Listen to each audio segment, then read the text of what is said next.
Voilà, bonjour à toutes et à tous. Nous sommes très heureux de vous accueillir pour cette nouvelle émission de La Plume à la Une, numéro 2, le retour. Alors, merci d'être revenus une nouvelle fois, donc ce mercredi, puisque mardi, vous avez vu, on a tous ramé ensemble. On n'arrivait pas à apparaître sur Blab. On a eu une panne générale. Mais bon, on a testé tous ensemble. Je remercie encore SG Horizon, Laure et Morgane. On avait prévu un petit système sur Google Hangout, mais bon, aujourd'hui, on a de la chance, ça va. Alors, avec Laure, ma complice de bookandseries.fr, nous accueillons aujourd'hui avec grand plaisir SG Horizon, qui est auteur de fantasy, et aussi Morgane Pinon, qui est en bas, je crois, qui est elle aussi auteur de fantasy, et qui ont pas mal de points communs, et notamment notre problème d'aujourd'hui, qui est la relecture. Alors, parce que vous savez, après l'écriture, après ce grand effort, eh bien, il y a la relecture. Alors, est-ce que tu peux nous présenter, Laure, un petit peu cette problématique? Qu'est-ce que ça peut soulever comme petit problème, la relecture pour un auteur? Moi, j'ai envie d'avoir des parle de ce sujet-là parce qu'on est en impératif d'orthographe au départ, mais c'est vrai que la relecture, ça dépend à qui on va confier cette tâche et puis ce qu'on en attend. Et moi, quand j'en parle aux auteurs, je vois bien qu'il y a des points différents. Il y a des gens qui veulent t'aider, il y a des gens qui ne peuvent pas t'aider, il y a des gens qui veulent se faire corriger les fautes, il y a des gens qui attendent quelque chose. Et ça m'intéressait de savoir un petit peu comment aborder ce problème-là, parce qu'on est obligé de passer, mais il y a plusieurs choses possibles. Je sais pas, on ne t'entend pas très bien, excuse-moi, Laure. Est-ce que tu peux rapprocher ton micro, s'il te plaît? Oui, si c'est possible. Est-ce que vous m'entendez mieux là? Oui. Oui, là, c'est un petit peu mieux. Oui. C'est un peu mieux, oui. Merci beaucoup. Je n'avais pas ce problème de son la dernière fois. Oui, mais ça arrive, on n'a pas de chance. Mais bon, on s'accroche, on continue. Ok, je vais essayer de parler plus fort. Vous m'entendez mieux là? Oui. Ah oui, c'est bien. Oui, c'est mieux là. Voilà. Merci. Je fasse un effort. Oui, donc on pourrait peut-être commencer, je ne sais pas, SG par exemple, pour nous parler un petit peu de toi, comment tu as abordé ces premières corrections, avec quel bouquin c'était et à qui tu as confié cette tâche-là. Mon premier bouquin, c'était Un monde d'elfes et d'hommes. Et en fait, je crois que je l'ai sorti en mars 2013. Et la seule correction que j'avais faite, c'était avec le fameux logiciel Antidote. Donc je me suis dit, c'est bon, ça va être bon. Ouais. J'ai sorti le livre et en fait, c'est pas bon du tout. Hein. C'est-à-dire que les gens jugeaient au niveau des commentaires, il y avait des commentaires. L'histoire était très bien, mais horrible au niveau des fautes d'orthographe. Donc j'ai sorti le livre et je pense qu'à l'époque, j'en avais déjà 3 de livres. Donc je les ai sortis et je les ai confiés à des bêta-lecteurs. Mais là aussi, c'était pas... Alors, est-ce que tu peux nous expliquer quelle est la différence, disons, entre un bêta-lecteur et un correcteur ou un relecteur? Qu'est-ce que c'est? Tout simplement, je pense qu'un correcteur, c'est un professionnel. Donc, à partir du moment où on choisit cette personne-là, on lui confie notre travail et elle le fait au mieux. Je veux dire, elle a été formée pour. Donc, à partir de là, le travail est beaucoup mieux. Mais il y a une contrepartie, c'est la rémunération. Après, les bêta-lecteurs, je sais pas, parce qu'en fait, avant de les transmettre, de transmettre mes livres bêta-lecteurs, j'avais fait appel à... j'avais contacté, j'avais fait qu'un seul, hein, parce que ça s'était pas nécessairement bien passé aussi, un site coopératif entre auteurs, donc chacun on se donne, on se transmet le bouquin et puis on fait les ajustements, les corrections, etc. Donc, ça mais c'était pas non plus. Ça fonctionnait bien ce système-là ou pas de collaboratif? Je sais pas trop, parce que j'ai pas eu trop de retours sur ça. C'est-à-dire que on lisait le livre en question et en fait il y a eu une friction qui s'est passée parce que j'avais déjà un certain succès et donc apparemment il y a eu une histoire de jalousie. Ça a splitté, le groupe original a splitté. Bon, je suis pas allée plus loin. Je suis sortie du groupe et j'ai laissé faire. Et après, j'ai fait appel aux bêta-lecteurs et j'ai très vite retrouvé ma correctrice en septembre 2014, me semble-t-il. Donc, si on comprend bien, un bêta-lecteur, c'est avant tout quelqu'un qui est une bêta-lectrice, c'est quelqu'un qui soit un fan, en tout cas qui fait du bénévolat par rapport à un relecteur, une correctrice qui, lui, est payé. Donc, c'est une prestation de service. Est-ce que toi, Morgane, tu as eu affaire à des... parce que Morgane aussi, elle a donc écrit quelques livres. Est-ce que tu as donc fait appel d'abord à des bêta-lecteurs ou alors à des correcteurs directement, correctrices? Alors, en fait, oui, on pourrait dire que ce sont des bêta-lecteurs, mais parce que j'ai pas rémunéré de personnes, en fait. Oui. Moi, c'est plutôt au niveau de la famille. C'est ma mère, en fait, qui fait ma relecture et bon, qui connaît bien. C'est un problème Sinon, après, c'est vrai que c'est bien aussi d'avoir, je pense, un lecteur qui aime la série parce qu'il il va aussi donner son avis et, sur l'histoire en elle-même, donc ça peut avoir double emploi. Mais bon, c'est vrai qu'un professionnel, au moins, on verra des coquilles, des subtilités qui sont vraiment Alors justement, qu'est-ce qu'on peut... c'est difficile à donc, peut-être que je passe à côté de quelque chose en n'utilisant pas un véritable relecteur.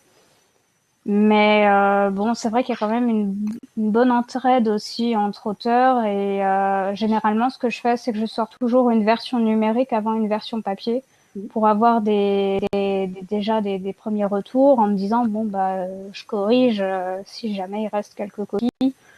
Donc c'est sûr que les premiers lecteurs, ils sont sentent peut-être un petit peu lésés en se disant bon bah c'est pas un livre de première qualité, mais j'essaye de progresser et puis de faire ça par moi-même comme ça en fait. Alors qu'est-ce que tu attends justement de ces lecteurs, si tu dis on peut avoir peut-être un retour autre que celui sur l'orthographe? Est-ce que tu formules des attentes en particulier ou est-ce que tu leur donnes en disant voilà c'est juste pour l'orthographe et finalement si tu font d'autres retours, tant mieux? Oui, c'est un peu ça. C'est surtout déjà voir si le français est correct, si j'ai pas laissé passer certaines choses, et forcément j'en ai laissé passer parce que voilà, on n'est pas infaillible. Et après, effectivement, moi j'aime bien aussi avoir les impressions du lecteur qui parfois en direct va me dire oh là là, je sens qu'il va se passer ci, il va se passer ça, et puis ça me donne un peu des pistes pour savoir si le livre est bien écrit ou enfin si j'arrive à bien amener mon lecteur à lui faire croire ce que je veux et puis pour des retournements de situation par exemple. Donc ouais, c'est super important d'avoir déjà des ressentis comme ça. Et tu parlais de problème de jalousie. Est-ce que finalement voilà, aussi bien il peut y avoir un lecteur empathique, aussi bien si le livre est entre guillemets trop bien, c'est de prendre quelqu'un en bénévolat, ça peut peut-être entraîner des commentaires peut-être un petit peu faussés de gens qui exprimeraient ou leur jalousie. Moi, je trouve qu'il y a toujours, enfin, se lire entre auteurs, c'est bien, mais il y a quand même, moi je le sens, même si c'est pas exprimé, il y a quand même un comparatif qui s'installe forcément, puisque l'auteur entre soi et si on tombe sur quelqu'un qui écrit très bien, il y a des gens qui vont avoir la moitié de leur reconnaître, et il y en a d'autres qui vont chipoter, comme on dit, pour peut-être essayer de leur jalousie. Parce que ça, c'est pas dangereux dans le fait de se faire relire entre auteurs, juste. Enfin, j'ai pas tout entendu, désolée. C'est vrai que mes premiers pas pour aller vers les autres, au final, en plus de la sortie de livre et de l'accueil que j'ai eu par la suite, c'est d'essayer d'aller vers les auteurs. Et vu la première expérience que j'ai eue, j'ai pris certains reculs et je me suis concentrée sur les lecteurs avant toute chose. Pas les autres auteurs, nécessairement. J'ai fait un salon du livre, ça s'est pas très bien passé non plus, parce qu'il y a une forme de compétition, même ça, c'est pas nécessairement de la jalousie, mais il y a une compétition que je n'apprécie pas tellement, parce que en tant qu'artiste, je suis pas là pour vendre, je suis là pour créer, donc j'ai du mal avec ça, avec ce relationnel avec les autres auteurs, donc j'ai pris vraiment du recul et je me suis concentrée exclusivement avec les lecteurs. Et ça passe à travers mon blog et la nouvelle équipe que j'ai créée, la Horizon Team. Donc c'est que des lecteurs en fait, hein, et c'est mes bêta lecteurs, mes bêta lectrices, parce que c'est pratiquement que des femmes. Mais j'adore. Hein, il y a que quelques mois que j'ai fait ça, donc J'adore avoir leur retour sur l'histoire, etc. Donc le ressenti à chaud. Donc moi, ça m'enrichit énormément. Je l'ai pu voir effectivement dans les nouveaux commentaires de mes livres, comme quoi il a été appréciable le fait que j'avais fait appel à des bêta-lectrices fans, puisqu'au final l'histoire s'est enrichie. Et je les remercie grandement. Hein. Donc je suis très heureuse et c'est une forme d'échange parce que elles ont en exclusivité l'histoire, elles peuvent influencer cette histoire-là. Puisque certaines me disent ça va pas, et il faudrait qu'il y ait un peu plus d'action ou de romance, etc. Donc, je leur permets aussi d'influencer l'histoire en elle-même et en échange, moi, j'ai leur retour, donc c'est précieux pour moi. Alors ça, c'est tout à fait intéressant. Là, on peut dire même que tu innoves en la matière puisque tu arrives à, disons, avoir un groupe, ton équipe, et qui est à la fois donc des bêta-lectrices et puis qui sont un petit peu des fans, on va dire. Alors là, je rebondis sur une question là de l'audience de Léa Matisse. Disons, qu'est-ce que tu as pu, quelle est la plateforme, comment est-ce qu'elle existe cette communauté, puisque c'est bien ça dont on parle alors. Sous quelle forme elle existe? Tout simplement, j'ai créé un forum. C'est Forum Actif, me semble-t-il. Et j'ai proposé à ma liste de newsletters et sur Facebook qui souhaiteraient participer. Donc j'ai eu pas mal de retours. J'ai eu, je pense, 35 ou 40 personnes qui ont voulu s'y inscrire. Super. Donc j'ai proposé sur le forum, j'ai créé des sujets en fait, des forums particuliers pour chacun des livres. Maintenant, commencer à compter, mais parce que j'écris beaucoup, donc c'est vrai que il manque jamais de quoi lire. Et en fait, je leur ai envoyé par mail directement le livre en question. Et puis j'ai vu le retour et j'ai vu celles qui étaient vraiment investies, qui souhaitaient m'apporter quelque chose. Et je me suis concentrée sur ce groupe-là et au final, ça fait, je crois qu'on est 14, me semble-t-il. Alors, où est-ce qu'on peut accéder à ton forum là? Non, il est privé. Il faut. J'essaye de contrôler un minimum parce que on parle des livres qui vont sortir. Donc, il y a une interactivité entre chacune de nous. Donc, on peut effectivement discuter de l'avis qui a été donné par une des filles. Donc, elles parlent, elles font un résumé à chaud de chaque chapitre. Donc, c'est pas ouvert, hein, parce que sinon. Non, mais c'est intéressant. C'est privé, c'est donc très confiné. D'accord, ça c'est bon à savoir. Ok, oui. Très bien. Je considère que cette partie-là, finalement, c'est construire un d'ambassadeur plus que de la relecture. Pour moi, il y a vraiment deux parties dans la relecture. Il y a la partie, effectivement, améliorer le livre tel que crée un éditeur, c'est-à-dire que les corrections de style, effectivement, l'histoire peut être touchée, mais dans une moindre mesure. Et je trouve que moi, dans cette démarche-là, ce qui est intéressant aussi en tant que pour l'aspect promotionnel d'un auteur, c'est qu'il va se construire une team d'ambassadeurs qui vont forcément être impliqués dès le début et qui derrière vont parler du livre parce qu'ils ont été impliqués. Et les premiers promoteurs je souhaite de pas sortir. Ça, je sais pas. C'est pas ce que je leur demande. Hein. Donc après qu'elles le font d'elles-mêmes, je suis hyper contente. Mais c'est vrai que j'avais pas cette vue-là. Je voulais surtout échanger parce que depuis pratiquement le début, j'ai essayé différentes choses par rapport via mon blog en premier, puisque j'avais fait une histoire interactive. C'est-à-dire que chaque lecteur qui venait sur mon blog avait la possibilité, je leur avais proposé plusieurs choix d'histoires, de personnages, de lieux, etc. Donc chacun pouvait choisir et moi j'écrivais l'histoire. J'essaie de l'orienter, donc j'essaie d'innover parce que je trouve ça, j'aime en fait le contact direct avec le public, avec les lecteurs. Donc j'essaie à chaque fois d'avoir ce retour. Et pour moi, c'était la continuité d'avoir une Horizon Team, je m'appelle ça comme ça, mais ça me fait toujours bizarre d'avoir ma propre team. Mais c'est vraiment un échange, moi, avant toute chose. Après, effectivement, qu'ils soient mes ambassadrices, je suis très contente. Mais c'est pas ce que je leur demande. Moi, c'est surtout pouvoir échanger en fait mes histoires, parce que c'est vrai que je les écris seule, principalement. Mais pouvoir échanger, et j'adore parler de mes histoires, puisque c'est des mondes à part. Donc, pouvoir échanger avec quelqu'un, moi, c'est mon kiff. Hein, donc. Et toi, Morgane, tu as dans les gens qui connaissent, c'est uniquement ta famille ou tu as rencontré d'autres personnes? Alors, Ouais, il y a la famille, mais bah après il y a aussi un groupe Facebook monté par Jackie Bourgogne où on propose des e-books gratuits au moins d'1 € et en échange d'être lus et commentés, et bah en contrepartie on doit lire et commenter. Et bah, l'échange se fait plutôt bien entre auteurs et puis on commence à bien se connaître entre nous. Il y a un petit réseau qui s'est créé. Et en fait, après, j'ai vu quand je suis arrivée au tout début, il y a des gens comme Nicolas Tison, Bastien Cantalé qui ont commencé à lire et commenter mon recueil de nouvelles. Et il y a eu le petit bonus du ah, j'ai repéré telle coquille, telle coquille. Et effectivement, je me suis dit ah, c'est super sympa, j'avais pas vu et j'ai pris le pli, mais j'ai pris l'habitude de faire pareil aussi. Je me suis dit c'est pas compliqué avec l'application Kindle de surligner 2-3 mots dont on n'est pas sûr. Et bah à chaque fois quand je fais un retour de lecture, je fais également un retour comme ça juste orthographique. Donc il y a aussi cette aide-là en fait. Quand je sors un livre, je suis curieuse de savoir ce qu'ont pensé ces auteurs-là, également de ce que j'ai écrit. Et puis j'attends avec impatience aussi la liste ou pas des petites erreurs qui peuvent rester en fait. Et est-ce que D'accord. vous faites aussi appel à des correctrices ou des correcteurs professionnels ou pas? SG, tu as parlé. Qui commence?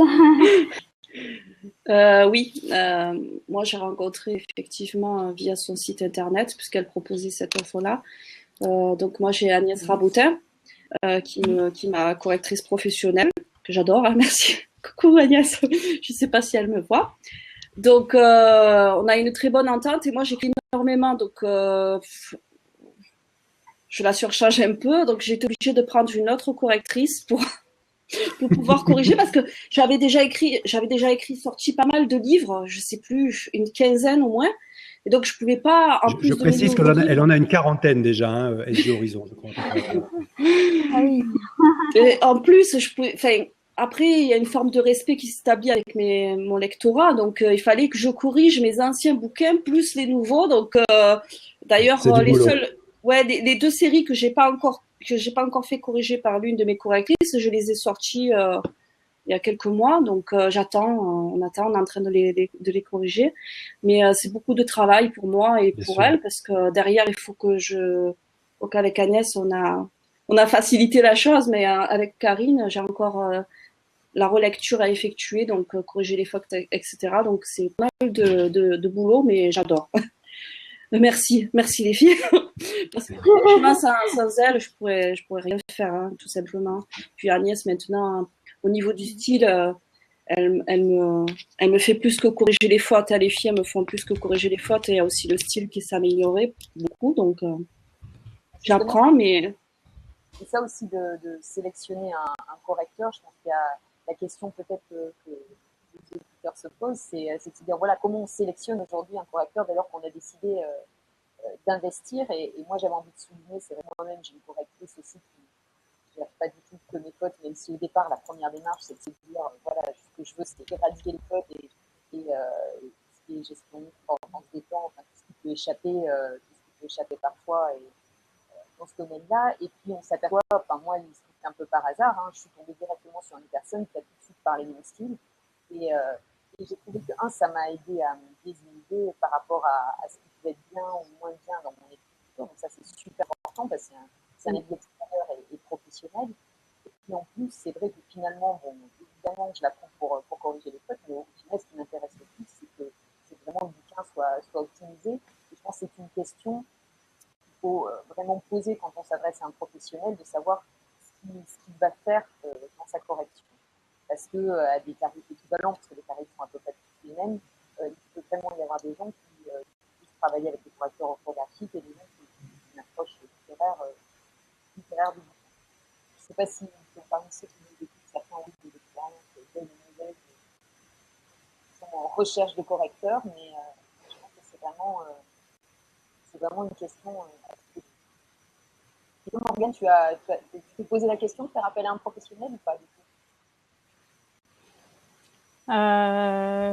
Oui, alors, mais en fait, moi, Pour l'instant, l'écriture, c'est surtout un loisir et je voulais faire ça par moi-même et puis me lancer et sans vraiment avoir l'envie d'en vivre ou quoi que ce soit. Donc, je me suis dit, bon, s'il y a des fautes, il y a des fautes, ça se corrigera avec le temps et puis on verra.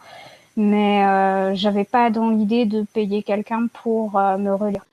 Maintenant, c'est certainement un tort parce que du coup, le livre perd en qualité, mais pour l'instant, ça me va comme ça. Mais après, effectivement, si je commence à avoir des recettes intéressantes, oui, je pourrais effectivement penser à un relecteur professionnel. Voilà, c'est ça, c'est toujours la problématique. Il faut à un moment donné se poser la question, est-ce que ça vaut le coup de continuer à investir? Parce que on a SG Horizon qui nous parle de Dublin, où elle vit actuellement, parce qu'en fait, comment dire, elle arrive à vivre un petit peu de son travail maintenant, c'est bien. Et surtout, elle n'a pas lâché prise, elle est modeste, elle vous en parlera pas, mais disons qu'elle a beaucoup, elle a pas mal de mérite, elle a beaucoup écrit. Et surtout, c'est grâce à ça, grâce à son travail, que maintenant elle arrive à en vivre. Donc c'est tout à fait possible, d'accord? Et puis Morgane qui est un petit peu au début du chemin, mais il faut voir que c'est quelque chose qui est possible. On peut vivre de son écriture et à ce moment-là, on peut se permettre, disons, d'avoir des correcteurs. Alors, on a une bonne question aussi de Valérie Liécaume. On y reviendra un peu plus tard. Si ça vous dérange pas, j'aimerais bien qu'on parle un petit peu tout de suite de notre petit sondage qu'on avait préparé avec Laure Lapeg. On vous avait posé 3 questions. Et on a déjà donc quelques résultats. Je vais essayer de vous afficher ça à l'écran. Le joli camembert qui a été fait par Google Forms. Voilà, je vais vous zoomer ça. Je ne sais pas, est-ce que vous le voyez bien? Oui? Dans ma case? À peu près. À peu près. Bon, en tout cas, vous avez ici, voilà, la première question, c'est à qui confiez-vous votre livre en relecture? Et donc, on a à 36,4% en jaune, à un professionnel de la lecture. En orange, la famille, 27%. Et en amis et autres, c'est à égalité, à 18%. Donc, je vais baisser un petit peu. Avez-vous le sentiment de progresser dans votre écriture grâce à vos lecteurs? Alors, en bleu, on a une grosse majorité, oui, à 82%, et non à 18% à peu près. Donc, les gens progressent avec la relecture. Et ensuite, voilà, pour vous, est-ce que la relecture par une professionnelle sert d'abord à corriger alors les fautes? On a à 36%, d'accord? Ensuite, la mise en page à 18% et le style à 9%. Ensuite, le reste, c'est, disons, les autres. Donc, on voit, c'est surtout les fautes qui sont concernées par le processus. Alors, qu'est-ce qu'on peut penser un petit peu de ces petits résultats? Alors, je pose la question à la cantonade, là, collégiale. En fait, ça reflète mes réponses, hein, donc je suis contente. Je sors pas du lot sur le coup, parce que c'est exactement ces réponses-là que j'avais données, donc pour moi, c'est… Oui, c'est ça. En fait, pardon, vas-y Laure. Je demandais à Morgane si c'était des réponses qu'elle avait données ou si elle avait donné. Oui, c'était ça en fait. Moi pour le coup c'était plus relecture par la famille, mais effectivement oui j'ai senti une énorme amélioration de mon français. Je repère des fautes mais insoupçonnées maintenant. Et je suis vraiment contente parce que j'apprends énormément sur toutes ces choses-là et du coup je me dis que je gagne aussi un peu en autonomie. Mais bon. Comme on dit, quand on écrit un texte, le relire par soi-même, on n'arrive vraiment pas à voir toutes les coquilles, c'est impossible. Parce quand on se relit, on est vraiment dans l'optique, on connaît son texte. C'est-à-dire quand on lit une phrase, on pense inconsciemment déjà à la suivante. On n'est pas dans un œil neuf de découverte et du coup, on n'arrive pas à voir les erreurs. Mais je suis quand même contente de voir les progrès qui sont faits. Après, il y a des petites astuces pour se relire soi-même en changeant de support ou ça peut être une idée quoi. Changer, mettre sur la tablette ou alors imprimer le papier. En changeant de support, effectivement, on voit les choses différemment et là, on se dit oh là, j'avais pas vu ça. Et ça marche assez bien. Alors moi, j'ai une petite question par rapport notamment qui a été posée dans le chat et qui a rebondit un peu sur notre forum, c'est dire les bêta-lecteurs, c'est bien parce qu'on discute, mais comme c'est du bénévolat, il y a quand même aussi un petit peu de l'influence qui peut arriver. Est-ce que quand justement on se tourne vers ce genre de relecteurs-là, on ne prend pas le risque de devoir les envoyer de bouler quand ils deviennent trop intrusifs dans notre écriture?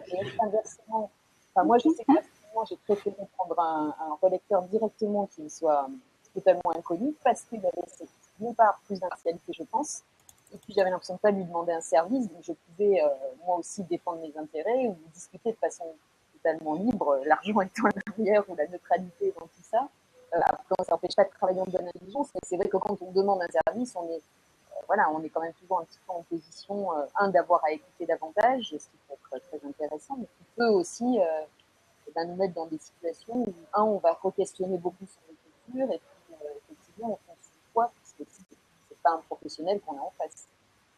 Ça c'est quelque chose qui vous perturbe ou vous ne pensez pas?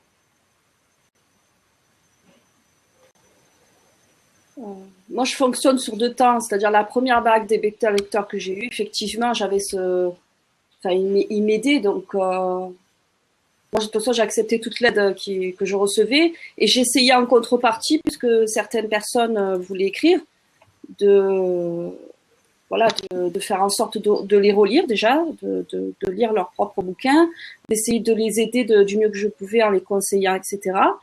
Et après, la deuxième vague, c'est avec mon équipe. Et là... Là, c'est plus professionnel, quoi, déjà. Non, enfin, je veux dire, c'est une relation... J'essaye que ce soit équitable, en fait. C'est-à-dire que je vais pas... J'essaye de leur apporter, de leur donner quelque chose en retour de cette générosité dont ils font preuve envers moi. Donc, après, je les envoie pas bouler. Chaque remarque qu'ils me font, je prends pas. Et puis là, c'est marrant parce que dans le dernier, le tome 4, me semble-t-il, je leur ai demandé ce qu'elles attendaient par la suite parce que j'ai envoyé la première partie, donc la deuxième partie est déjà écrite, pour savoir justement si j'allais contre-courant, ce qui est habituellement mon cas, c'est-à-dire que quand on a tendance les filles, elles m'ont donné déjà des pistes de ce qu'elles voyaient pour la suite, et c'est pas du tout ça, les filles, désolée. Donc j'aime bien avoir effectivement ce retour-là pour aller à contre-courant, parce que j'essaye d'être au maximum originale dans mes écrits, de sortir du lot, et ça c'est depuis le début. Donc voilà, j'ai deux expériences différentes par rapport au bêta-lecteur. D'accord. Pour gérer tout ça de façon positive, en fait, quelque chose de façon positive et pas de façon comme une obligation, quoi. Non, il n'y a pas d'obligation. Hein. Si elles veulent sortir du groupe ou alors elles veulent corriger tel ou tel livre, c'est à elles de voir. Donc, moi, je prends tout. C'est de la générosité. À partir de là, on peut pas exiger quelque chose d'elles. Donc, Alors, dans 5 minutes, on va ouvrir une case pour les gens qui voudront bien intervenir. Je crois que c'est Morgane qui va nous faire la gentillesse de libérer la case. Évidemment, tu nous quitteras pas, tu resteras là. C'est juste pour que les gens puissent intervenir. Et moi, j'aimerais te demander, Morgane, parce que en fait, moi, j'ai été bêta-lecteur à un moment donné de SG Horizon, et je suis tout à fait surpris par la ténacité de cet auteur. Et à mon avis, c'est un exemple, puisqu'elle s'est pas du tout laissée. Dis donc, on est tous plus ou moins fâchés avec le français, qui est une langue très exigeante, voire même misogyne sur les bords. Hein.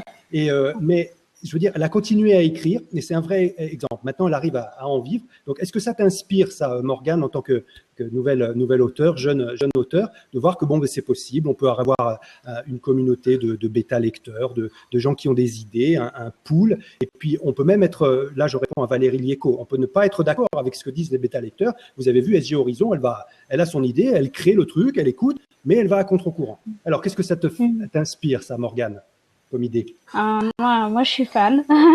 Ouais. J'adore l'idée. En fait, tous ces échanges avec les lecteurs, ça doit être vraiment formidable à vivre. Après, en vivre, moi, ce qui me ferait peur, c'est que, je te le souhaite pas, SG, mais que ça retombe. Et qu'après, on se dise, oh mon Dieu, il faut que j'écrive pour manger. Et j'ai peur de tomber dans une spirale comme ça où ça devient rébarbatif parce que on a besoin d'argent ou quoi que ce soit. Donc faut en parler voilà. Donc c'est pour ça je suis contente d'avoir un travail à côté et un travail que j'aime bien en plus, donc tout va bien. c'est pour ça que pour moi encore, ça reste un loisir écrire. Mais ce que j'aimerais, c'est justement plus de contact avec les lecteurs, plus d'échanges et justement les faire participer pour faire changer l'histoire ou les faire intervenir pour un nouveau personnage ou quoi que ce soit. Je trouve ça vraiment génial comme idée et ça doit donner de très bons échanges, quoi. Oui, tout à fait. Cool. Bravo, bravo. Écoutez, c'est très inspirant tout ça, hein, comme idée. Peut-être qu'on en reparlera SG Horizon dans une autre édition. Là, j'en parle à Laure. De toute façon, on est en train de planifier. Et puis ça aussi, la peur, la Morgane, la peur. Mais qu'est-ce que c'est la peur La peur de perdre de l'argent, etc. Bon, on en reparlera parce qu'il y a beaucoup de choses à faire. Alors maintenant, si tu en es, pardon. Une dernière petite chose sur l'argent et sur le fait de Bien sûr. en vivre. Quand on commence, je prends toujours des parallèles avec le loisir parce que l'écriture, c'est vraiment quelque chose qui est lors de la passion avant d'être un métier. Hein. Et c'est vrai que quand on fait une passion, on n'est pas, voilà, ça n'empêche pas d'investir dedans. Quand on gagne pas sa vie avec. Là, moi, je sais que j'ai appréhendé depuis mon premier bouquin et donc bien même, voilà, hein, je ne suis pas du tout partie pour en je ne me posais pas la question, c'est bien, mais je me suis dit, je voulais offrir déjà quelque chose de qualitatif à mon sens, de mon maximum, et puis je me suis investi là-dedans, quand j'achète une paire de skis, voilà, je ne vais pas aller dans cet univers-là avec un livre. C'est vrai que de plus en plus, j'ai le sentiment, chacun après le fait à sa mesure, et je comprends tout à fait qu'on ne peut pas tout faire, mais en tout cas, je m'aperçois que quand on a une passion et l'écriture, entre autres, l'argent n'est pas forcément un frein, évidemment, chacun à son niveau, parce que je crois que quand on a une passion, on y va et ça fait plaisir de dépenser l'argent. Ça peut faire plaisir de faire un bon resto, de partir en vacances, voilà, de dire mon boulot il va être super beau, il va être horrible, je vais vraiment avoir plaisir à échanger parce que c'est vrai qu'un correcteur, comme je dis, c'est un moment, et j'ai aussi en parlé tout à l'heure, c'est vraiment un échange qui est agréable. C'est pas une relation purement je te renvoie la feuille et il y a beaucoup d'intimité, et puis après quand on se connaît, ça porte de plus en plus, et c'est un plaisir qu'on s'offre en tant qu'auteur d'avoir quelqu'un à son service, entre guillemets, qui va nous apporter toute cette richesse, quoi. C'est un cadeau qu'on se fait, je pense. Et c'est vrai que dans ce sens-là, il ne faut pas toujours le mettre, je pense, en face d'une somme qu'on va gagner, mais plutôt de ce qu'on a envie de mettre, comme n'importe quel autre plaisir qu'on veut se faire. Bah, moi, je reviens par rapport, effectivement, l'écriture est une passion. J'ai jamais eu de passion dans ma vie depuis que je suis enfant. Et bon, ben, tombé dessus, c'est l'écriture. Mais toute considération monétaire ou vouloir la célébrité ou je ne sais quoi, c'est une passion et c'est dévorant. Enfin, pour moi, ça a été une passion dévorante. C'est-à-dire que pendant 2 ans, pratiquement, je n'ai fait que écrire. Donc, c'était un besoin viscéral. Donc, bon, après, j'avais la possibilité, j'avais une vie qui me permettait ça. Mais c'est pas quelque chose. Et tu parlais de ténacité, je dirais que c'était une forme de insouciance. Je veux dire, je réfléchissais pas vraiment à savoir si ça allait pas plaire ou plaire. Moi, j'ai pas eu de considération telle, quoi. Je les ai sortis sans vraiment me poser toutes ces questions. Je me suis dit, c'est écrit, j'espère que ça va plaire à quelqu'un. Pour au final, à partir de là, après, effectivement, mais il m'a fallu, je ne sais plus, 10 ou 12 mois pour m'apercevoir vraiment de l'impact qu'il y a eu derrière. Et tu as de la chance, Morgane, puisque toi, tu as ta famille qui te soutient. Moi, elle m'a soutenue à ma manière, à leur manière, mais comme dirais-je, j'ai pas, c'est à peu près, il a fallu attendre très longtemps pour que l'une de mes sœurs me lise. Donc, il y a personne qui m'a lu dans ma famille. Les premiers commentaires que j'ai eus, c'était pas de ma famille du tout, de mon entourage, parce que ils me soutenaient à partir du moment où ils me voyaient écrire. C'est ce que tu veux faire, tu le fais. Mais au-delà de ça, ils m'ont pas vraiment lu, ils m'ont pas vraiment soutenu. Oui, mais tu sais, ça peut parfois être un frein, la famille. Parce que je veux dire, là, tu étais, disons, en quelque sorte au pied du mur, tu étais obligé de faire tes preuves.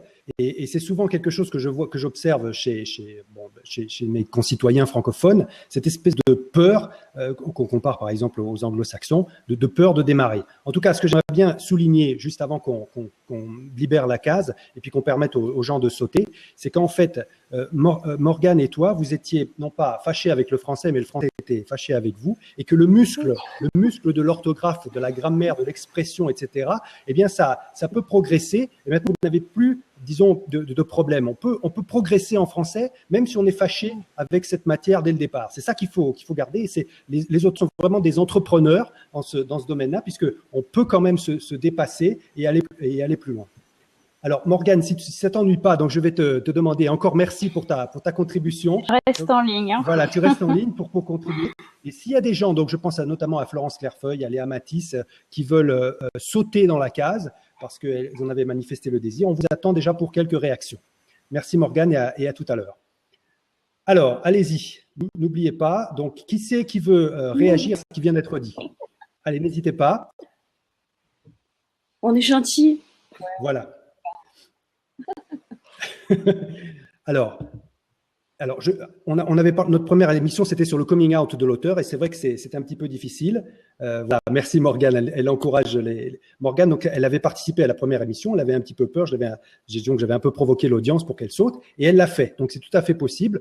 On est entre nous, il y a 10 personnes qui nous regardent actuellement. Voilà, il y a donc Florence Clairefeuille, je vais l'accepter tout de suite.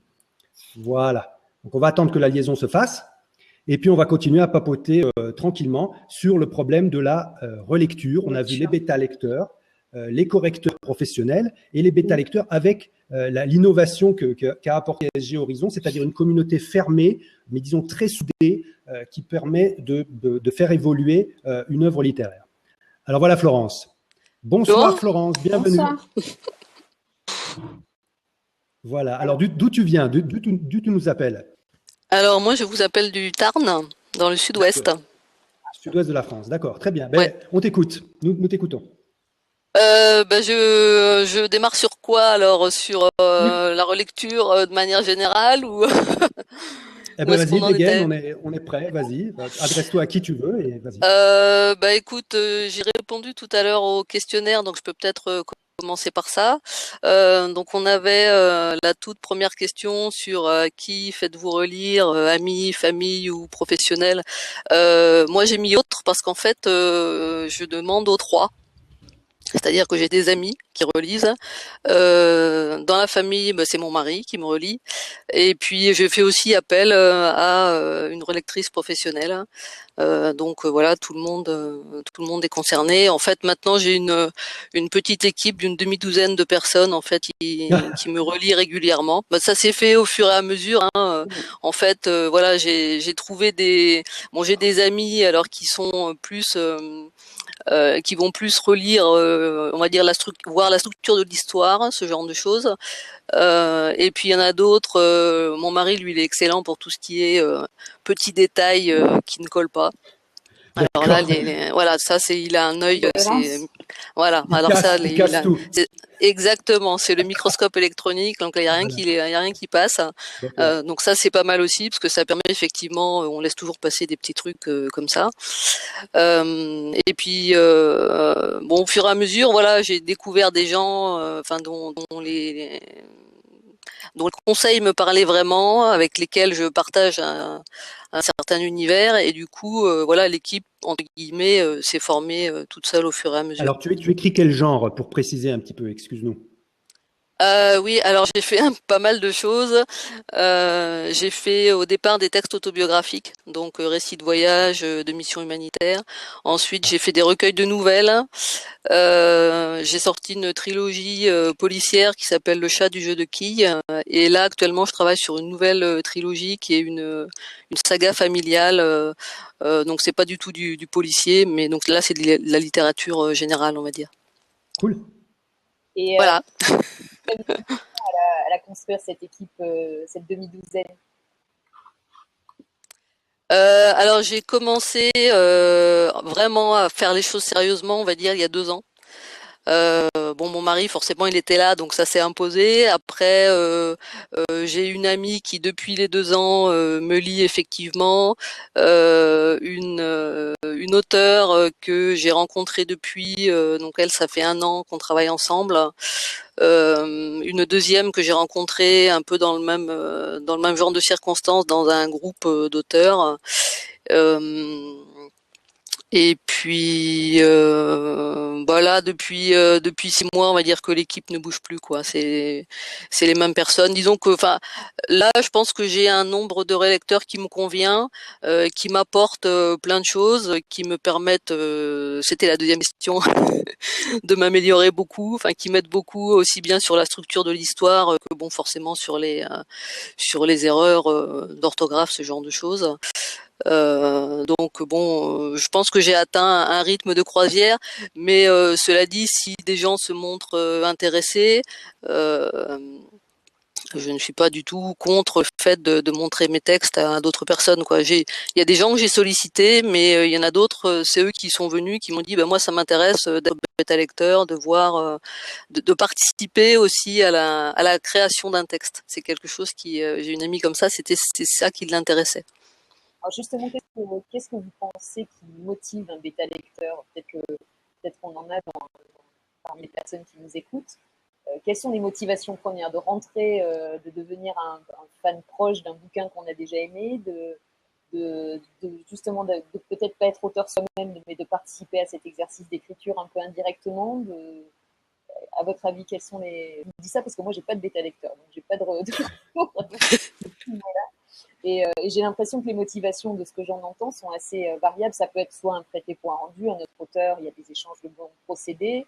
Ça peut être aussi voilà, un bouquin qu'on a bien aimé, on est ravi de pouvoir aider l'auteur et de l'approcher, ou tout simplement voilà, de dire ben, on est un peu créateur soi-même. Quoi. Vous avez l'impression que c'est qu'est-ce qui domine parmi ces gens-là?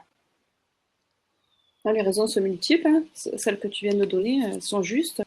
Après, il y a aussi envie de soutenir un auteur, donc on aime bien cet auteur-là, on le soutient. Et ça peut être, oui, des futurs auteurs qui envisagent d'être auteurs eux-mêmes, et puis ils voient à peu près, ça peut les aider, voir comment on peut créer une histoire, etc. À travers l'expérience qu'on peut avoir avec un auteur, on voit comment il peut travailler, donc ça peut être une forme de transmission d'informations, d'enseignement, indirectement. Mais je pense que les raisons sont multiples. Hein. Ça peut être un mélange de tout ça aussi. Oui, puis il y a un petit peu les... Je suis assez d'accord. Hein. Oui, alors, Florence, de ton côté, c'est la même chose ou il y a quelque chose qui domine? Oui, non, je pense, je suis assez d'accord. Oui, il y a toutes les raisons que tu avais données sont possibles. Effectivement, parfois se conjuguent. Je pense, enfin, pour cette amie en question, elle me l'avait, enfin, clairement dit. Elle, ce qui la tentait vraiment, c'était de s'immiscer, on va dire, à l'intérieur du processus de création, parce que elle savait que les retours qu'elle allait me faire potentiellement allaient faire évoluer l'histoire, la transformer. Et voilà, quelque part, c'était ça qui l'intéressait.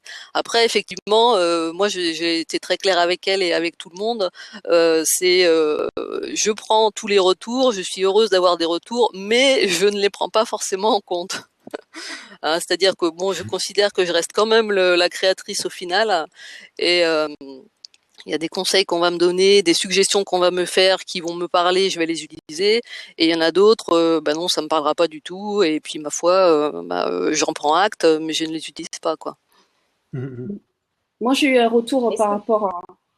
On a eu un problème avec ma co-auteur sur la série Au service du surnaturel, sur la saison 2, parce qu'en fait, comme c'était un épisode toutes les 2 semaines, donc on avait le retour à chaque fois avant même d'avoir fini d'écrire l'histoire. Parce qu'en fait, c'est par saison, et il y a 8 épisodes. Donc, le problème qui s'est posé, c'est qu'il y a eu les premiers commentaires qui sont tombés et on a été influencé par ces commentaires-là. Ça nous a frustrés parce que au final, on les a trop écoutés, ces commentaires-là. Et puis, ça nous a braqué, ça nous a limité en fait au niveau du mode de création. Avec ma co-auteure, on était là, oui, non, mais c'est pas ce qu'ils attendent, oui, mais on avait notre vision des choses par rapport à tel ou tel personnage et l'histoire en elle-même. Et au final, ça nous a bloqué d'avoir le retour des lecteurs et on a dit bon ben il faudra plus faire vraiment ça, c'est-à-dire que ne pas regarder trop ce qui se passe au niveau des commentaires et continuer notre feeling au final, notre mode de création.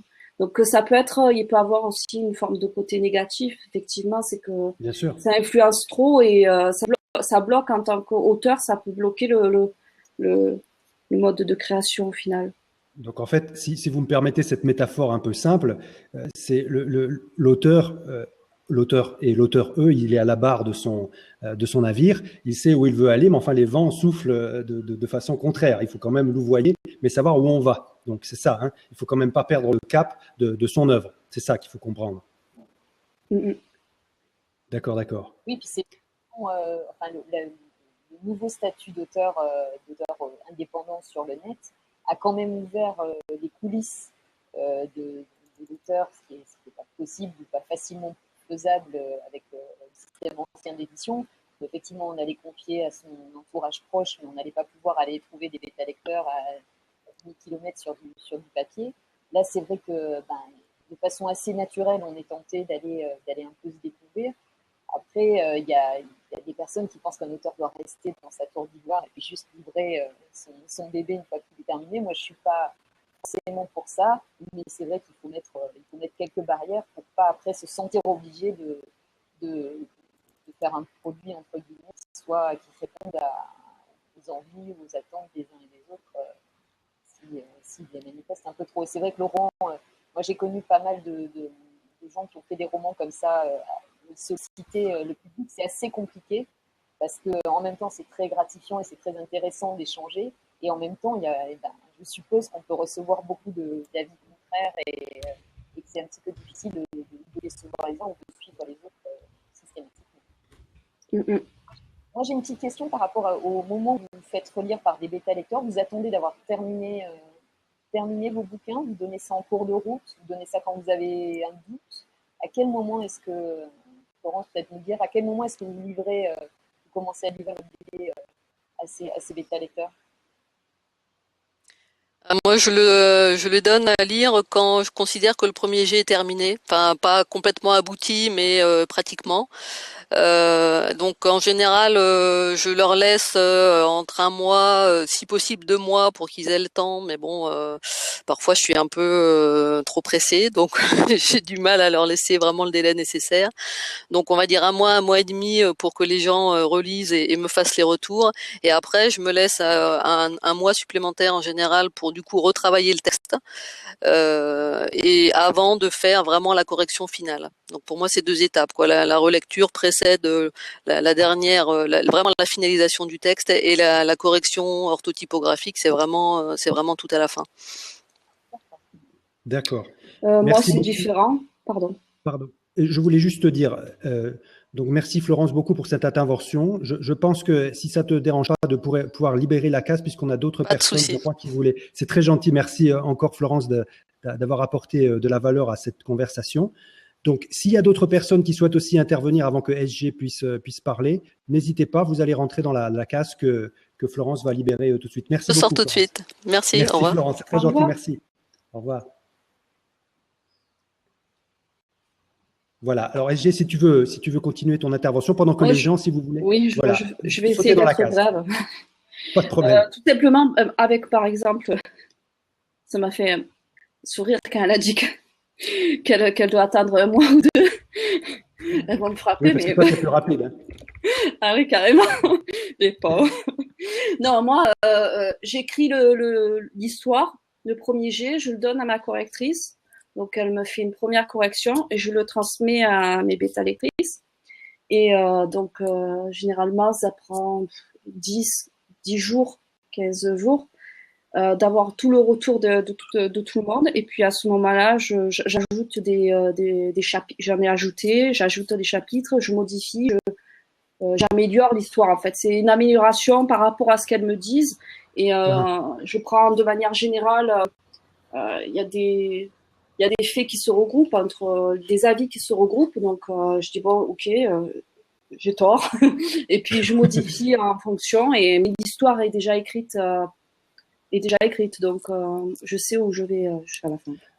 Alors, toi, tu écris surtout de la fantasy, donc des magiciens, des elfes qui se battent un petit peu, ou alors aussi des personnes qui vivent une vie normale et qui basculent d'un seul coup dans une réalité parallèle. Est-ce que donc tu as ces gens qui ont cette même passion, qui te rejoignent aussi donc, dans tes bêta-lectrices? Oui, Est-ce qu'elles sont animées par ça aussi?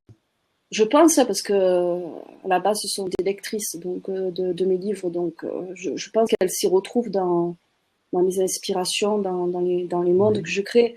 Mais moi, c'est pas vraiment, je suis pas basée qu'en fantasy, c'est-à-dire que pour moi, pour qu'un personnage puisse mûrir et voilà, se dépasser, il faut un élément extérieur extraordinaire. Donc effectivement, j'ai commencé avec la fantasy, mais j'ai fait aussi un peu de policier. Je vais toucher à la science-fiction. Donc moi, c'est de prendre une personne normale ou un groupe de personnes et puis il leur arrive quelque chose qui fait que ça les révèle en fait, tout simplement, et qu'il y a un parcours qui s'effectue. Donc oui, la fantasy est super pour ça. Fantasy est fantastique parce que je fonctionne avec les deux pour l'instant. Mais je pense que je vais faire un mix et à chaque fois, j'aime bien le côté fantasy parce qu'on peut pas le retrouver nécessairement dans la vie, dans la vie de tous les jours. Cet élément-là, qui est tellement surprenant et tellement important que ça transcende au final la personne. Et c'est pareil pour la science-fiction, ça j'aimerais bien toucher un peu aussi au niveau de ça. Mais toujours dans cette optique-là de développer des personnages. Moi, c'est que l'histoire soit originale et que les personnages ont une profondeur, donc et une évolution sur le livre en question. Ce qu'on appelle l'arc du personnage, hein, donc c'est-à-dire qu'il a une situation de départ et puis il est bouleversé, donc que ce soit dans sa personnalité ou dans sa perception de la réalité. Je suis pas très gentil avec mes persos, hein, parce que non, il souffre hein, à chaque fois. Alors, il y a Léa qui est là. Est-ce que tu nous entends, Léa? Ah, alors Léa, elle a un petit problème avec son firewall. Donc Léa, il faudrait peut-être que tu essayes avec Google Chrome. Est-ce que tu es sur Firefox pour l'instant? Donc, je vais te rejeter, ne le prends pas mal, Léa, je te rejette, et puis réessaye d'entrer avec Google Chrome, s'il te plaît. Ah, tu es déjà sur Google. Bon, ben, rafraîchis de nouveau ta connexion en appuyant sur F5 ou alors sur la petite flèche en forme de rond qui est en haut à gauche sur Google Chrome. OK. En attendant, je pense aussi à d'autres personnes, si vous voulez rentrer avec nous. Il y avait Alban, il y avait aussi Valérie Liéco qui nous a rejoint il n'y a pas longtemps sur la communauté Fanel. Donc n'hésitez pas, ça fait partie du job de l'auteur. Hein. On en parlait avec SG, avec les autres personnes qui ont précédé il y a 2 semaines. Ça fait partie du job de l'auteur d'être un communicant. D'accord ? Il y a le travail qui consiste à écrire, bon c'est une chose, mais il faut aussi communiquer sur son œuvre. Alors, c'est le moment de faire ça, on est entre nous, hein, on ne se moque pas, on est OK, on est comme vous. Et donc, vous pouvez intervenir et puis commencer à papoter, à apprendre à parler en public. Alors, on va essayer de nouveau avec Léa. Je fais durer, hein, j'essaye de faire durer un petit peu. J'avoue que pour moi, un auteur, c'est une épreuve hein, Oui, d'aller vers les... Oui, hein. Oui, mais je pense que tu t'en sors très bien. Je peux dire qu'au début, tu étais un petit peu… Voilà, tu avais le masque, mais là, petit à petit, tu te détends, on sent que tu rentres dans ton élément, c'est bien. Bon, alors voilà, avec Léa, on a un petit problème malheureusement, donc ce n'est pas de sa faute à elle, on a une petite difficulté. Alors, bon, ceux qui souhaitent de nouveau intervenir, voire même Morgane ou Florence, si vous voulez de nouveau… On a un lauréat du prix du Polar qui ne devrait pas être timide normalement. Oui, très bien. Edmundo aussi. Alors, allez-y. D'accord. Donc, en fait, je vais poser une question en attendant à SG Horizon, si tu le veux bien. Donc, si on prend une idée, disons, du temps qui est passé sur une œuvre, sur un livre que tu fais, combien de temps passent les bêta-lecteurs et combien de temps passe un correcteur? Et ensuite, dans quelle séquence? Est-ce que tu fais d'abord passer les bêta-lecteurs et après le correcteur ou avant? Comment fais-tu? J'écris correcteur, bêta-lecteur, correcteur. Ah ben voilà, c'est clair. Donc une séquence en trois temps. D'accord. Ok, ça c'est parfait. Alors, parce que tu n'as pas l'air comme ça, mais on a l'impression que tu es devenu une writing machine. C'est-à-dire que petit à petit, avec le temps, tu as commencé à te professionnaliser, à devenir quelqu'un qui fait ça bien, quoi, comme une pro. Moi, je trouve ça super. J'essaye. C'est vrai que bon, je suis sortie sur ma phase, voilà, écriture. Vraiment, il fallait que je me vide la tête de toutes les histoires que j'avais parce que bien souvent, c'est quelques histoires. Ça faisait des années que je les avais en tête. En fait, j'étais toujours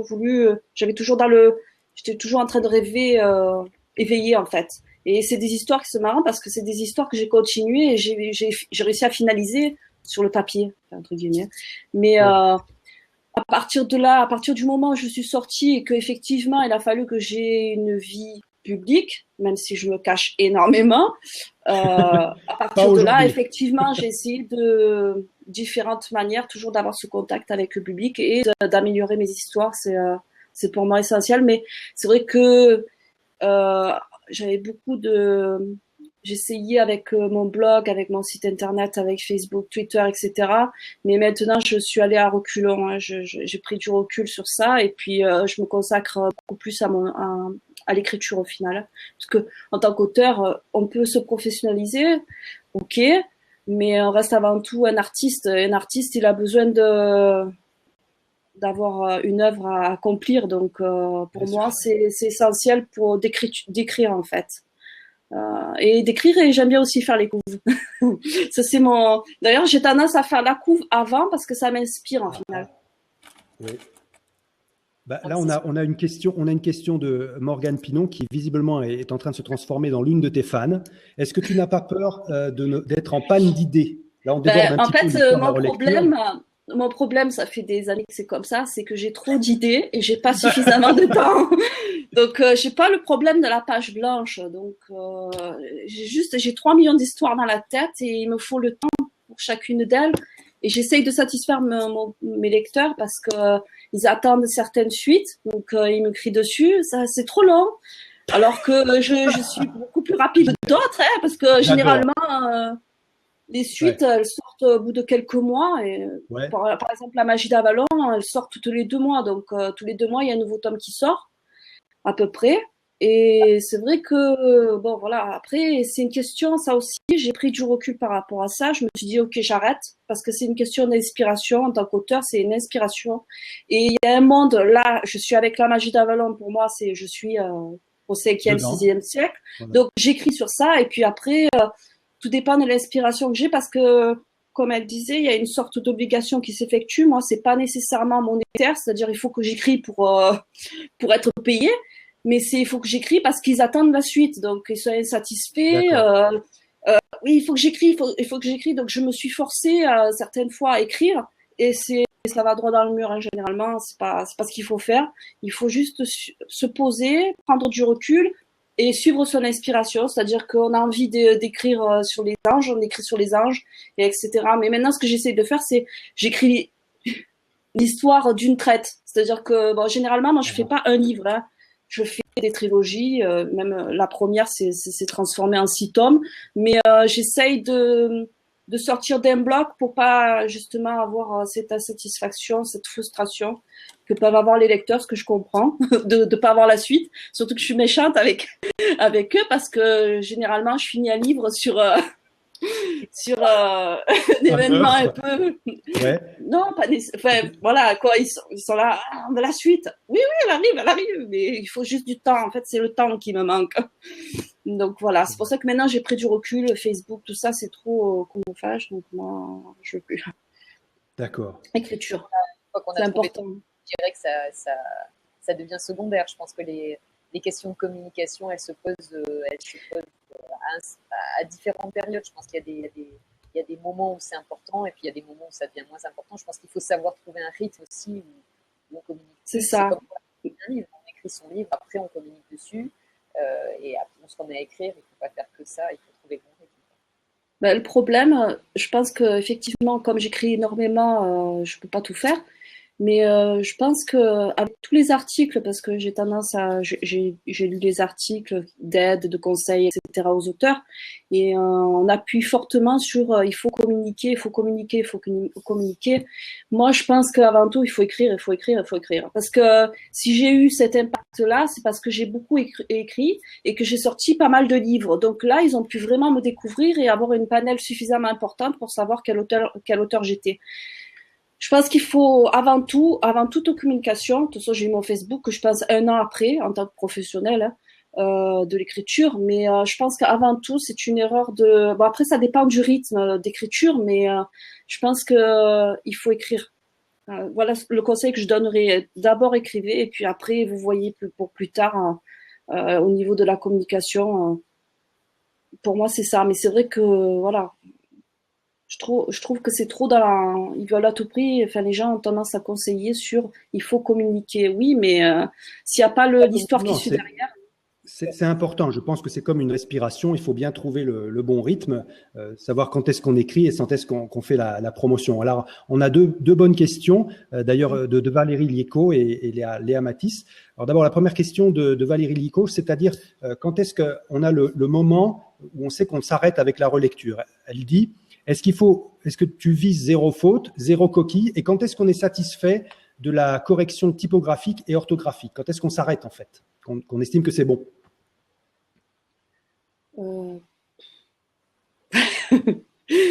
Peut-être que c'est je juste un pense que moment quand l'histoire ouais. nous, je pense que c'est l'histoire qui doit nous plaire. Donc après, au niveau de la correction, je fais confiance. Je suis quelqu'un qui a tendance à faire confiance. Donc moi, mes correctrices, je leur fais confiance. Donc elles me disent c'est bon, pas de souci. Je le sors et bon après, je les retourne, mais généralement c'est très bien. Donc tout va bien. Après, au niveau de la relecture des bêta lecteurs, j'ai déjà écrit l'histoire, donc c'est pour enrichir l'histoire, pour l'améliorer. Donc je l'améliore, et de toute façon après moi j'aime, il faut que je le donne à ma correctrice qui attend le texte. Donc j'ai pas d'autre choix, je lui donne et puis c'est parti, hein, c'est lancé. Je pense que enfin au début quand j'ai commencé à écrire, je veux dire, je me suis pas posé la question de savoir si l'œuvre était parfaite. Oui. Une œuvre ne peut pas être parfaite par Évidemment. excellence, c'est impossible. Donc il faut passer le pas et la sortir et puis voir le retour qu'il y a derrière. Et maintenant, enfin, ce que j'ai fait par la suite, c'est améliorer mes histoires. Ça oui, je les ai ressorties et je les ai améliorées et puis maintenant je les re-rentre. Donc il y a toujours une amélioration à effectuer, que ce soit sur les couvertures ou l'histoire en elle-même. Mais je pense qu'à un moment donné, il faut s'arrêter et se Exact. lancer tout simplement.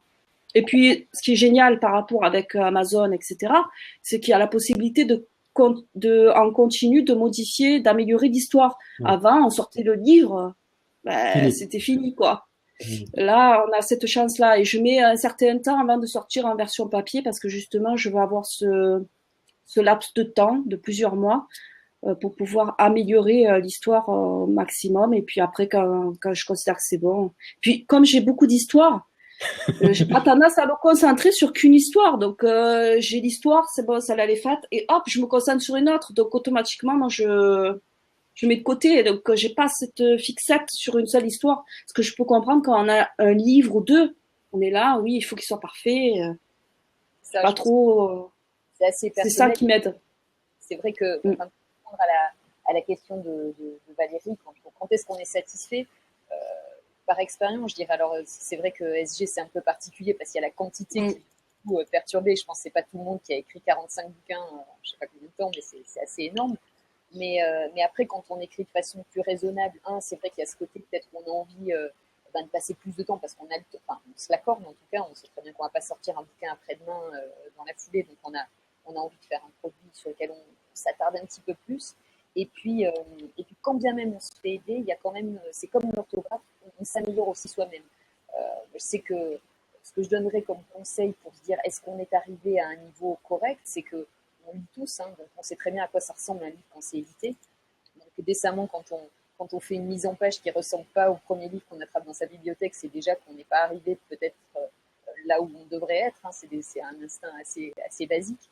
C'est pas forcément très grave, mais si on vise la perfection, on prend un bouquin dans sa bibliothèque, on se dit ça sera du zéro faute et c'est mis en page comme le met en page un Gallimard, ou voilà. Si après on se dit ben voilà, j'ai pas envie d'attendre 18 000 ans et de trouver les bons logiciels pour faire tout ça parfaitement, on s'en rapproche et petit à petit au premier, au deuxième bouquin, on s'améliore, on apprend, on a un auteur qui va nous donner un tuyau pour trouver le bon tiré qui fait bien les dialogues, pour mettre la bonne marge, pour pas avoir les marges trop collées, etc. Et encore une fois, maintenant, même quand on est au papier, il y a des imprimeurs à la demande qui permettent de sortir un exemplaire. Et comme ça, on peut voir si sur un exemplaire qui nous a coûté quelques euros, on s'est planté ou pas. Et là non plus, on n'est pas obligé d'en sortir 200 pour se apercevoir qu'on s'est planté sur une page de garde. Voilà. Donc, c'est vrai que le niveau auquel je pense qu'il devient de plus en plus exigeant avec le temps. Enfin, en tout cas, moi, c'est ce que je ressens en tant qu'auteur, c'est que plus j'avance, plus mon niveau de perfection avance aussi. Je pense que c'est pareil pour toi, SG, ou toi, Olivier, qui sort aussi des bouquins. Les premiers, les mises en page, on se satisfait, on prend des couvertures qui existent, on essaie de se... Voilà, ce qui est important, et tu as raison, c'est de sortir le livre, et pas de passer non plus des milliards d'années à attendre la perfection. Par contre, après, c'est vrai qu'on peut se dire que décemment, ce qu'on vit, c'est de ressembler à un bouquin qu'on achèterait dans un librairie. En général, il n'y a pas de faute, et en général, la mise en page est agréable à lire, c'est aéré, les couvertures sont belles. Donc, je pense que petit à petit, on peut tendre vers ça. Par contre, il ne faut pas que ça freine la sortie d'un premier bouquin en se disant j'attends la perfection ultime pour sortir. Ça, ce serait une idiotie. C'est d'y aller à son rythme, et on peut faire du mieux qu'on peut. Et le mieux qu'on peut, c'est à un moment donné, c'est une chose, et des années après, ça, cette fois, on est... Alors, on s'approche tout doucettement là de la fin de cette émission. Alors, ce qui serait bien, ça serait quand même d'offrir des cas concrets aux jeunes auteurs ou aux auteurs un petit peu plus expérimentés qui nous écoutent. C'est-à-dire, bon, on a parlé de la relecture. On a vu qu'on peut solliciter, ou alors on vient petit à petit se faire solliciter par des bêta-lecteurs, des gens qui aiment ce qu'on écrit, qui s'identifient et qui ont envie de participer au processus. Mais par exemple, je vais poser la question toute bête. Si je veux trouver un correcteur, une correctrice, où je vais chercher et combien ça va me coûter? Comment je fais? Il faut chercher sur le net. Voilà. Je pense que maintenant, justement, parce qu'il y a une évolution qui s'effectue avec les auto-édités, maintenant, les correcteurs, il y a toute une nouvelle classe qui s'y met, donc ça crée un nouveau métier, ou ça développe le métier déjà posé. Donc, je pense qu'il faut, enfin, je sais pas, parce que moi, je l'ai trouvé par hasard. Après, j'ai eu un très bon feeling, et puis Bouche c'est à elle qui m'a oreille. conseillé ça. Non, même pas, c'est sur Internet. Hein. Je l'ai Voilà. contacté directement sur le site, on a discuté, j'ai vu comment elle fonctionnait sur un premier courant est bouquin. J'ai dit, passé, ok, quoi. c'est parfait. Et puis, Ouais. c'est elle qui m'a conseillé sur la deuxième correctrice. Donc après, c'est pareil, hein, je vois, je teste. D'accord. Et puis, tout va très bien. Donc, tout va très bien. Donc, Je pense que j'ai eu de la chance. alors, au niveau des prix, on va peut-être pas parler des prix. Enfin, je ne sais pas si tu en as envie, mais je veux dire, ça te semble correct par rapport à la prestation qui est donnée? Ça te semble bien? Oui, dans tous les cas, c'est très correct. Mais après, voilà, c'était un budget. Donc, c'est pour ça que pendant, je sais plus combien 2 ans, je pense, avant même, enfin, j'ai continué même avec ma correctrice, mais après j'ai changé. J'ai toujours mis mes livres à 0,99 et 2,99, me semble-t-il, c'est-à-dire 0,99 le premier tome et Ouais. 2,99 au final.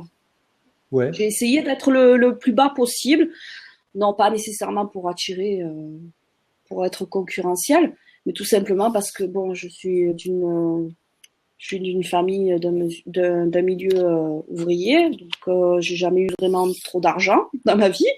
Donc pour moi, c'est essentiel. Enfin, je voulais je voulais offrir cette possibilité à un maximum de gens de pouvoir se procurer mes livres. Donc après, au niveau de la correctrice, effectivement, quand elle est arrivée, j'ai essayé de tenir ces tarifs-là, et puis j'ai augmenté. Bon, après, je suis pas allée bien loin, hein. C'est-à-dire que je suis passée à 3,99. Et certains de mes livres sont encore à 2,99, mais j'ai laissé tomber le 0,99 parce que sinon, je m'y retrouvais pas au final. Ah, d'accord. En fait, on en parlera, là j'en parle un petit peu en aparté devant vous avec Laure. Il y a toute une série de nouveaux métiers qui sont apparus. Moi, j'étais en contact avec ce qu'on appelle une YouTubeuse. Donc, maintenant, il y a les critiques littéraires qui sont petit à petit en train de bouger. Ils deviennent de plus en plus jeunes, de plus en plus actifs. Et il y a toutes les semaines, bon, celle-là dont je vous parle, elle s'appelle Clélia Brody Books. Elle a à peu près 2000 followers sur YouTube. Et donc, elle parle toutes les semaines. Et ça serait bien qu'on arrive à en parler. C'est-à-dire, comment est-ce que nous, les auteurs, on arrive à pouvoir aller vers ces nouveaux prophètes des indés? Est-ce que c'est important ou pas? Bref, est-ce que tu sais, toi, par exemple, si on parle de toi dans des séries YouTube, SG ou alors Laure, est-ce que vous savez si vous êtes consciente de ça ou pas du tout? Je pense que déjà, il faut les adresser, ces gens-là. Hein. Oui. Je pense aussi. Je pense que c'est une nouvelle zone, hein, qui est encore à conquérir, qui a certainement plus de chances de lire peut-être des bouquins de SG que les miens, hein, parce que forcément c'est des gens Je dis pas qu'ils lisent que de la fantasy, que les jeunes lisent que de la fantasy, je pense pas que ce soit aussi schématisé, mais malgré tout, il y a quand même des gens qui s'y prêtent un petit peu plus. Après, oui, c'est une tendance forte. C'est des gens qui sont autant adressés, je pense, que les blogueurs traditionnels, on va dire, par l'édition, on voit bien. Après, je pense que ça démarre quand même. En France, c'est quand même un petit peu moins visible, en tout cas. Même s'ils se regroupent, j'ai vu qu'il y avait des endroits où ils se regroupaient tous ensemble. Donc, je pense qu'il peut y avoir un effet de masse qui peut être intéressant pour les auteurs de ne pas aller chercher un par un comme les blogueurs littéraires qui sont tous disséminés dans la nature et il faut aller démarcher un par un. Voilà, Après, pardon. Pour terminer sur le sujet du jour et notamment oui. les tarifs de comment trouver une correctrice, je pense que ça peut intéresser les gens qui sont là. Moi, je pense qu'on est la plupart des gens ont peut-être eu un conseil de bouche à oreille. Moi, je suis assez partisane de continuer comme ça. C'est des gens qui, de toute façon, n'ont pas tellement de site web et des choses comme ça. Ils se font connaître.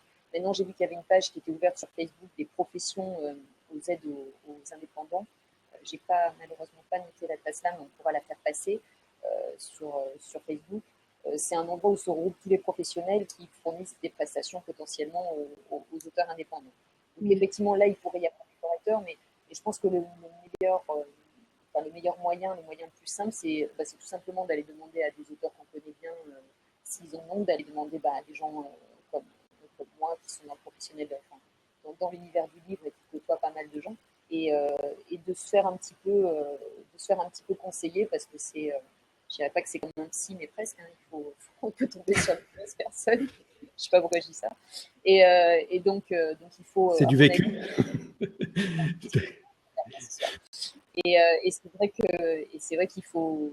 Enfin voilà, c'est toujours mieux. Ça veut pas dire qu'on va pas se tromper, mais en tout cas, on est sûr de savoir déjà au niveau du service qu'on va avoir derrière. Si on cherche que quelqu'un pour l'orthographe. Après, ça dépend aussi de son niveau d'écriture, de la quantité de ce qu'on écrit. Et c'est vrai que s'il y a une personne qui peut un peu faire l'intermédiaire ou présenter entre guillemets le dossier, dire voilà, il y a une personne qui cherche, mais peut-être pas trop de sous, ou pour l'instant elle voudrait commencer par un roman, je pense que ça peut être un facilitateur plutôt que d'arriver en disant voilà, c'est tant la page. Voilà. Moi, je sais qu'au Salon du Livre, il y avait ma correctrice était avec moi, ou pas loin, et il y a pas mal d'auteurs qui sont venus, et selon les gens, et selon quand je sentais que c'était des gens qui pouvaient se rencontrer, je les ai plutôt amenés vers elle, ou je leur ai dit que c'était peut-être pas encore le moment. Enfin, voilà, encore une fois, c'est un travail qui, contrairement à ce qu'on pense, c'est pas du tout un logiciel. Voilà, quand on prend un correcteur, on établit une vraie relation de confiance, on va montrer ses doutes, on va avancer, on va accepter la critique. Dans la durée, voilà, en plus, oui. Voilà, dans la durée. Et en plus, si ça marche bien, il y a vraiment une super progression à faire avec sa correctrice au niveau de son écriture, de plein de choses. Donc c'est quelque chose à pas choisir à la légère en se disant juste je vais me faire corriger mes fautes. D'autant qu'en plus, il existe parfois des correcteurs qui utilisent des logiciels qui ne sont pas infaillibles non plus. Donc je pense qu'il ne faut pas chercher uniquement la correction des fautes. Donc, si on cherche que ça, on peut en prendre une, mais je trouve que c'est un peu cher payé pour le service. Il s'agit juste de corriger les fautes. D'accord. Moi, je conseillerais aux gens qui s'adressent à des correcteurs de dire qu'ils veulent autre chose que... Oui, je t'ai vu, SG. Ok, on a SG qui veut dire quelque chose. Elle a levé le doigt. Oui, et pour le conseil aux auteurs, effectivement, on pourrait signaler Wattpad, par exemple. Hein. Donc, oui, puisque moi, j'ai lancé une histoire, c'est pas mal, effectivement, de pouvoir sortir, c'est par chapitre, tout dépend. Enfin, après, on contrôle le rythme de sortie de son livre. Mais ce qui est pas mal, c'est d'avoir un retour direct des lecteurs qui y sont inscrits. Donc, et puis ils peuvent conseiller sur l'histoire, voir. Vous pouvez avoir un premier retour avant même de sortir le livre, de savoir s'il est susceptible de plaire votre livre. Donc, et puis les gens sont là aussi pour conseiller, pour découvrir. Donc, c'est pas mal. Moi, j'aime bien ce système-là. Donc, je précise pour ceux qui ne connaissent pas Wattpad que c'est donc une plateforme où on peut, disons, publier son livre de façon gratuite. Hein, on ne le vend pas et les gens y accèdent les gens y accèdent et peuvent commenter dessus. Voilà. Ok. Et je précise aussi, voilà, Elodie, une membre de l'audience, avait mis juste un petit lien vers un article qu'elle a fait pour les blogueurs, comment corriger les articles. Donc, si ça vous intéresse, vous pouvez aller voir aussi. OK, donc on va, si vous le voulez bien, mesdames, on a beaucoup discuté. On a de la lecture, de la relecture, des bêta-lecteurs, des correcteurs, correctrices, fans. Et c'est le moment maintenant de conclure gentiment. Donc, on va faire un petit tour de table, de cases, et puis on va dire les mots de la fin pour chacun avant que j'appuie sur le bouton rouge pour arrêter l'enregistrement. D'accord? Alors, on va donner la parole à notre guest star du jour qui a pulvérisé les records d'applaudissements, SG Horizon. Alors, oui, mais disons, c'est très bien. Tu fais des scores à l'américaine. Alors, est-ce que tu pourrais nous donner donc des derniers conseils pour les gens qui nous font l'amitié de nous écouter ou de nous revoir? Qu'est-ce que tu pourrais dire sur auteur, hein, on est bien d'accord. Enfin, oui, c'est plutôt ça. Voilà. Et la relecture, voilà. Qu'est-ce qu'ils peuvent faire? Bon, après, ça serait génial, effectivement. Enfin, moi, je pense qu'avant tout, il faut se concentrer sur l'écriture, donc sortir une histoire qui soit originale. Essayez d'éviter les thèmes les plus communs, du style vampire, etc. Ou alors apporter quelque chose, une touche d'originalité. Il faut se démarquer à l'heure actuelle sur le marché. C'est malheureusement. Bon, après, moi, j'aime bien. Hein. Je trouve ça très intéressant de pouvoir effectivement de faire que ce soit sur la forme ou le fond, parce qu'il y en a qui ont une façon différente d'écrire, donc ça peut interpeller les lecteurs et puis ça peut leur plaire et il faut être original, moi je dirais. Écrire le livre, le sortir, essayer au maximum d'avoir une jolie couverture. Donc il y a des sites internet, c'est des sites américains qui font pour $5, me semble-t-il. Bon, généralement ça monte jusqu'à 15, qui vous font une couverture. Donc ça c'est pas mal. Une couverture accrocheuse. Et puis après, c'est effectivement, si vous avez le budget pour avoir une correctrice professionnelle qui puisse vous corriger le livre, c'est super. Sinon, faites appel à un bêta-lecteur jusqu'à ce que vous puissiez soit avoir une bonne évolution de votre carrière, et dans ces cas-là, vous pouvez avoir le budget pour. Voilà, donc moi je pense qu'il faut oser. Voilà, pour moi c'est mon mot. Ne pas réfléchir sur la page blanche, ne pas se bloquer, il faut que ce soit parfait, etc. Ça c'est quelque chose qui vous bloque. Vous avez, on dit notre pire ennemi nous-mêmes, c'est le cas. Donc faut pas trop vous écouter, je dirais. Il faut laisser parler l'imagination. Après, il faut pas non plus attendre d'avoir un certain succès, ou que votre livre va se vendre. Le premier lecteur, c'est vous-même, donc que l'histoire vous plaise à vous, vous la sortez, ça marche, c'est super. Si ça marche pas, il faut pas non plus déprimer. Donc, je veux dire, non, mais c'est vrai parce que il y a souvent à l'heure actuelle, les auteurs écrivent pour en attendant qu'il y ait un retour positif. C'est pas nécessairement le cas, donc ça arrive à très peu, je pense. C'est super quand ça arrive, mais faut pas non plus se prendre la grosse tête. Mais écrire, c'est un plaisir, donc vous faites-vous plaisir avant toute chose. Après, voilà, vous pouvez laisser à vos descendants, ils seront contents d'avoir une histoire à vous, puisque c'est personnel quand même. Écrire une histoire, ça découle de nous-mêmes, c'est une partie de nous qu'on offre aux autres. Donc ça peut être intimidant, mais il faut pas trop écouter ça. Enfin, je dirais oser avant toute chose et puis lancez-vous. S'il y a un retour, c'est super. S'il n'y a pas de retour, c'est pas non plus une tragédie. Donc essayez de pas vous bloquer sur ça. Et puis peut-être que dans 10 ans, vous allez écrire un super bouquin. Qui sait? Vous savez pas, mais le problème, enfin, je dirais la toute chose, c'est oser, donc écrire et puis faites-vous plaisir. C'est deux choses. Sinon, ils ressentent les lecteurs hein, quand c'est forcé, l'écriture est forcée, ou essayer de faire comme un autre. Il faut se démarquer aussi. Voilà. J'essaie de condenser tout ce que j'ai dans la tête. En tout cas, c'est ce que j'aurais aimé qu'on me dise. Voilà. Ben c'est bien, tu l'as dit, c'est super. Alors, quelques conclusions, Laure, aussi sur cette heure presque et 20 minutes là, que nous avons passée. Oups. Déjà, je voudrais remercier tous ceux qui ont été là. Et bien merci beaucoup. Encore la première fois, mais c'est top vraiment, en plus avec ce raté hier, donc c'était pas gagné. Oui, merci à vous tous. J'ai mis une balle dans le pied pour cette deuxième. Après, j'espère, et c'est vraiment l'idée de cette émission, c'est de vous apporter les témoignages des gens qui nous font la gentillesse d'être là, et comme SG, comme tous les auteurs qui sont venus, et puis et qui osent aussi venir dans le Blab. Et c'est de vous apporter aussi de l'information en même temps qu'on met ensemble toute cette expérience pour se rassurer, pour avoir envie d'avancer. C'est vrai qu'il y a des gens plus ou moins autonomes. On sent qu'SG est très autonome dans ce qu'elle fait, qu'elle n'a pas beaucoup de besoin qu'on lui dise « mais vas-y, écris, c'est bien ». Après, c'est vrai que ce n'est pas le cas de tout le monde n'est pas pareil. Il y a des gens pour la correction ou pour le reste qui vont réagir de façon différente.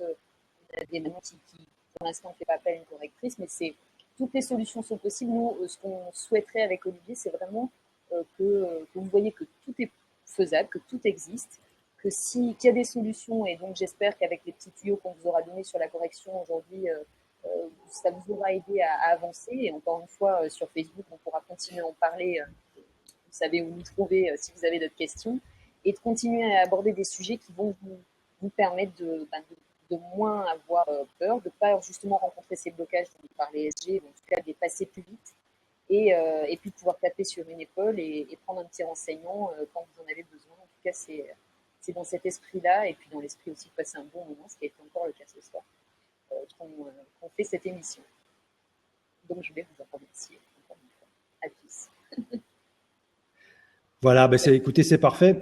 Moi, je retiendrai aussi donc le message de SG Horizon, qui est de oser et de pas attendre la perfection, parce que la perfection n'existe pas. On pourrait citer Saint-Exupéry qui dit que la perfection n'est pas atteinte quand il n'y a plus rien à ajouter, mais quand il n'y a plus rien à enlever. C'est-à-dire qu'il faut savoir être simple et puis savoir s'arrêter, savoir lancer le truc. Alors, si vous voulez avoir des informations sur De la plume à la une, cette émission, je vous invite à rejoindre la communauté sur Google+, qui s'appelle Fanel, donc formateur et auteur numérique en ligne, dont je vous mets l'URL ici dans le chat. Vous êtes cordialement invités à venir échanger, participer, à s'entraider. Donc, c'est la bienveillance qui règne là-bas, je l'espère, à Fanel. Et puis, déjà, dans 2 semaines, nous aurons une émission, donc un peu moins de 2 semaines, une émission qui sera consacrée au blogging. Bloguer ou écrire, faut-il choisir? Voilà, donc on verra ça ensemble avec Laure. Alors, je vous remercie encore une fois à toutes, à tous, à SG, à Morgane, à Laure, à Florence, aux personnes qui auront le courage la prochaine fois de nous rejoindre. Il faut le faire, il faut oser. Et bonsoir et bonjour à tous, où que vous soyez, voilà, sur la planète bleue. Allez, au revoir à tous, à la prochaine fois. Au revoir. Merci, au revoir. Au revoir.